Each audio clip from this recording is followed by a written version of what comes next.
ఎంతో ఖర్చు పెట్టి మీటింగ్స్ ఎందుకు చేస్తున్నారు దైవజనులు? సమాజం బాగుండాలి, కుటుంబాలు బాగుండాలి. ఇది ఎలా సాధ్యమవుతుంది? డబ్బు ద్వారా సాధ్యమవుదు. ఎన్నో సినిమాలు కోట్లు బడ్జెట్ పెట్టేస్తున్నారు. ఎవరన్నా మారుతున్నారా? సినిమాలు చూసి ఒక మంచి భర్తగా నేను మారిపోయాననే వాళ్ళు ఉన్నారా? సినిమాలు చూసి ఒక మంచి భార్యగా నేను మారానన్న వాళ్ళు ఉన్నారా? సినిమాలు చూడడం ద్వారా నా తల్లిని తండ్రిని ఎలా ప్రేమించాలో గౌరవించాలో నేర్చుకున్నానన్న వాళ్ళు ఉన్నారా?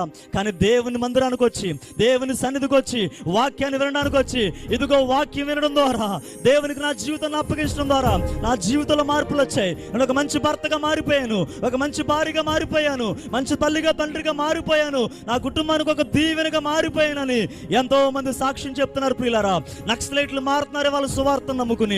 భయంకర మాంత్రికులు మారుతున్నారు. మీకు తెలుసో లేదో, బహిరంగంగా కనిపించేటువంటి దేవుని బిడ్డల కంటే ఎంతో మంది రహస్యంగా భక్తి చేసేవాళ్ళు ఉన్నారు. బయటికి రాలేక కులము పేరట అణిచివేయబడి, మతము పేరట అణిచివేయబడి, క్రీస్తుల విశ్వాసం ఉన్న బయటకు వస్తే ఇబ్బంది అవుతుందని సీక్రెట్ గా భక్తి చేసేవాళ్ళు చాలా మంది ఉన్నారు. ఇంత మార్పు ఎలా సాధ్యమైంది?